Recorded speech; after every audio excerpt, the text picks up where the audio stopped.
Olá, bem-vindos a mais uma aula de arte. Hoje nós vamos revisar, para você que está se preparando para o Enem, estudante do ensino médio, vamos revisar os períodos da história da arte. Vamos à nossa aula? Para começar, eu gostaria de comentar com você ou lembrar a definição do que é arte. Arte é uma expressão humana representada por meio plástico, sonoro ou corporal. Daí eu coloquei esses três elementos só para você lembrar da comunicação. Você estuda lá em língua portuguesa os elementos da comunicação, que tem relação às funções da linguagem, que é um conteúdo que você precisa estudar, revisar para o Enem. E aí eu tenho três elementos da comunicação, que é o emissor, alguém que transmite uma mensagem, alguém que recebe a mensagem, o meu receptor. E o veículo, o meio ou o canal, ele é importante também na nossa disciplina nesse componente, porque eu tenho um meio que é plástico, sonoro ou corporal que transmite uma mensagem. Alguém, que seria o artista, é o emissor. Aquela arte, aquela obra é o canal, é o veículo pelo qual ele está transmitindo uma mensagem para o receptor, que no caso é o público, é os telespectadores daquela linguagem artística. Vamos lá? Para a gente começar revisando os nossos períodos da história da arte, começamos aí alguns aspectos, vou destacar alguns aspectos de cada um desses períodos. A arte pré-histórica tem como característica, ou aspecto mais importante, o convívio do homem, a natureza e o sobrenatural. Eu tenho o registro visual, as pinturas rupestres que vocês já viram em uma das nossas aulas aqui do nosso programa. E dois, eu tenho a arte antiga, a escrita. A partir da invenção da escrita, nós temos a arte cerimonial, a arte decorativa. A arte na Idade Média, do ano 300 depois de Cristo até o ano 1350, a igreja filtra a arte e a ciência. Nós temos uma arte mais engessada e educativa. A arte na Idade Moderna, que vai do ano 1350 ao ano 1850, eu tenho a ascensão do livre pensar, novas técnicas vão surgir. Já comentamos um pouquinho sobre isso. A arte na Idade Contemporânea, de 1850 até os dias atuais, a arte ela se manifesta a partir de um conceito. Alguns eventos históricos, para você ir anotando aí na sua revisão, sempre com seu papel e caneta na mão para acompanhar as nossas aulas. Na arte pré-histórica, eu tenho o início do Homo sapiens, pequenos grupos. Na arte antiga, a escrita, primeiros registros escritos. Temos, portanto, sociedades mais organizadas. A arte na Idade Média, no ano 300 depois de Cristo, temos a queda do Império Romano do Ocidente, no ano 476 depois de Cristo. A arte na Idade Moderna, no ano 1350, nós temos a Revolução Francesa, conteúdo do outro componente curricular, né, que é a história. Você tem ali do ano 1789 ao ano 1799, a Revolução Francesa. E, por fim, um evento histórico na Idade Contemporânea, como disse, de 1850 até os dias atuais, nós temos como um marco aí importante a Primeira Guerra Mundial, em 1914 a 1918. Vamos começar então com a arte pré-histórica. O termo arte é quase substituído por registro. Nós temos, como eu disse, a arte rupestre. Eu tenho pinturas ou entalhes em superfícies rochosas com uma temática social, uma busca pela proteção e prosperidade de uma força superior. A arte ela é usada como ferramenta.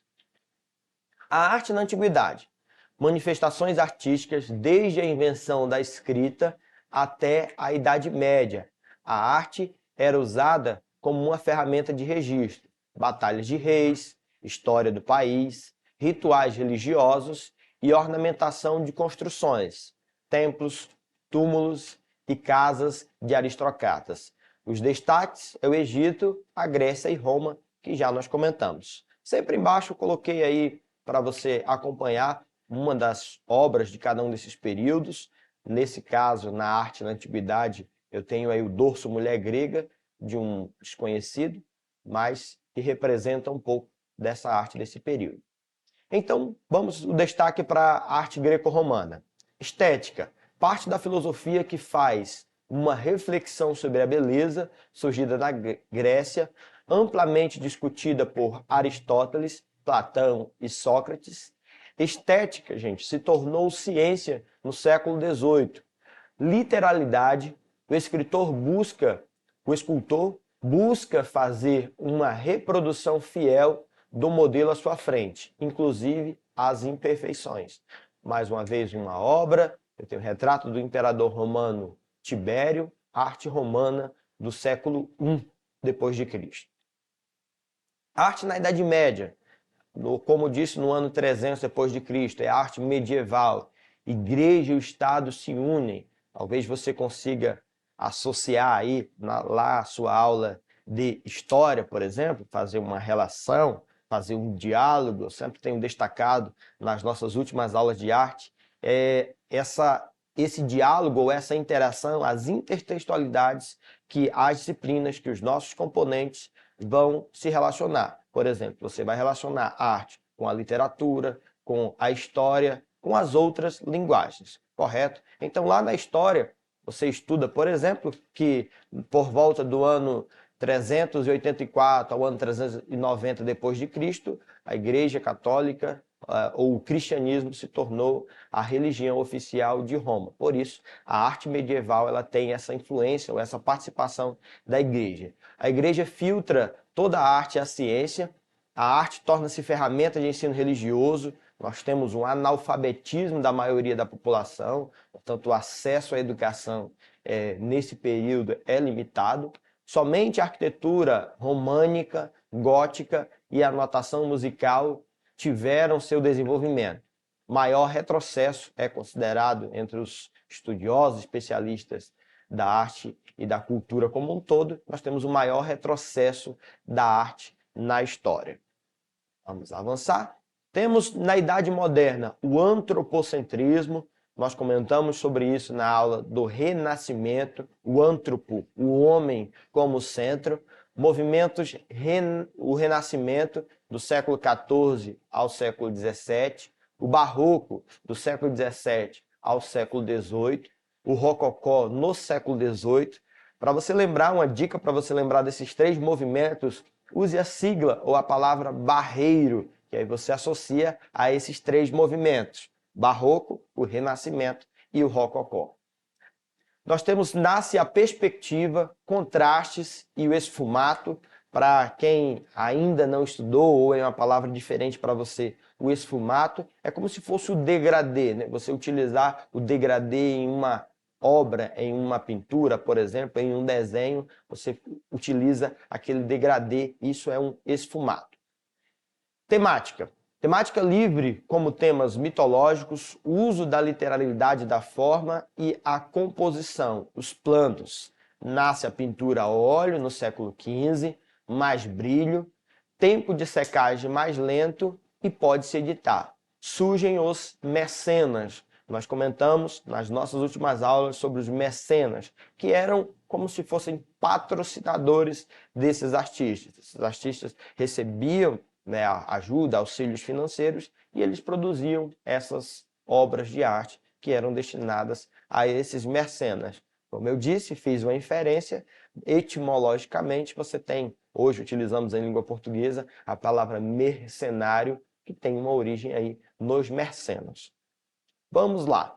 Idade contemporânea, compreendida de 1850 à atualidade, os períodos iniciais, temos o neoclassicismo, do século XVIII a século XIX, o romantismo, que você estuda muito na literatura, temos aulas de literatura disponíveis nas nossas plataformas, do século XVIII ao XIX, o realismo, de 1850 ao ano 1900, e o impressionismo, que foi o conteúdo da nossa última aula, do ano 1860. Os temas: figura humana literal, paisagens, ênfase nas ações heróicas ou patrióticas, emoção, o impressionismo enfatiza a luz. Para quem acompanhou a nossa última aula, eu comentei justamente que nós temos no impressionismo uma influência da criação, né, do início, do surgimento da fotografia. Justamente o impressionismo sempre estará relacionado a essa questão da luz. Na Idade Contemporânea, nós temos os chamados períodos intermediários, as vanguardas europeias. Tem na nossa plataforma uma aula de literatura sobre as vanguardas europeias. Nós temos o movimento, o expressionismo no ano 1905, fauvismo entre 1905 e 1907, cubismo também em 1907, futurismo em 1910, dadaísmo em 1916 e o surrealismo em 1924.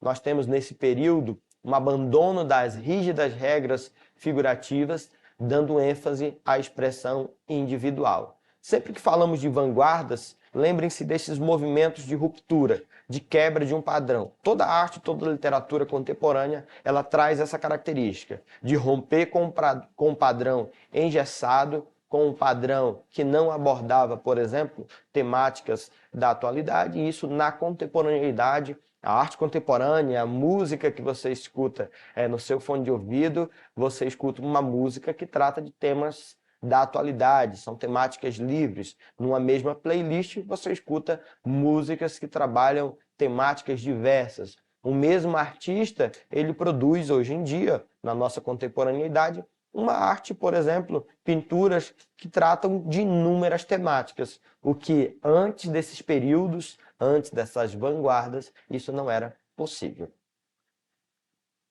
Portanto, Idade Contemporânea, finalizando aí, temos os períodos atuais, a arte pop, a arte minimalista, movimento fluxos, a performance, o rapping e instalação. Os anos estão destacados para você acompanhar, você que está fazendo suas anotações. Uso do conceito, Marcel Duchamp, em 1917, na obra A Fonte. Uso de múltiplas linguagens ao mesmo tempo, teatro, dança, música e plástica, a união da vida e a arte. Como eu disse, as nossas aulas são aulas revisionais. Para mais conteúdos, você acessa a nossa plataforma, faz essas inferências, essas relações, esses diálogos entre os textos, para que você possa consolidar esse conhecimento e isso lhe ajudar na nossa prova de linguagens. Vamos exercitar? Temos aí uma questão da prova azul do Enem 2012, prova do segundo dia, questão 121. Dica do professor, sempre lê o enunciado. No caso, temos uma obra, né, do Pablo Picasso e temos aí o nosso enunciado. Vamos lá. O quadro Les Demoiselles de Avignon, de Pablo Picasso, representa o rompimento com a estética clássica. Rompimento, quebra, ruptura, se associa aí às vanguardas, a essa quebra de um padrão estético que se tinha. E, continuando, e a revolução da arte no início do século XX. Essa tendência se caracteriza pela... Vamos dar uma olhada aí na obra e vamos ao enunciado. Letra A. Pintura de modelos em planos irregulares. Letra B. Mulher como temática central da obra. Letra C. Cena representada por vários modelos. Letra D. Oposição entre tons claros e escuros. E, por fim, letra E. Nudez explorada como objeto da arte. Mais uma vez o enunciado. Temos as alternativas. Dica do professor das últimas aulas, na nossa prova de linguagens, sempre a alternativa correta, ou melhor, o nosso enunciado, ele sempre vem sem nenhuma pontuação. Eu tenho aí ao finalzinho, ó, essa nova tendência se caracteriza pela. Por quê? A alternativa correta é aquela que completa esse último período do enunciado, essa última frase. Por fim, já dá para responder, temos A, B, C, D ou E. Para você que está acompanhando e que respondeu letra A, está corretíssimo. Nós temos sim uma pintura de modelos em planos irregulares. Lembrem-se que em linguagens você associa o nosso conteúdo sempre as palavras-chave. Quando você tem aí, representa o rompimento, a quebra de um padrão. Portanto, você poderia associar justamente a essa letra A, pintura de modelos em planos irregulares. No mais é isso, até a nossa próxima aula. Dúvidas, acompanhe a nossa plataforma. Sempre, como eu disse, associe a nossa aula, o nosso conteúdo, a aula de arte, a aula de história, a aula de literatura, as disciplinas de linguagens, para que você possa aprofundar o conteúdo e se dar muito bem na prova do Enem. Tá bom? No mais, até a nossa próxima aula.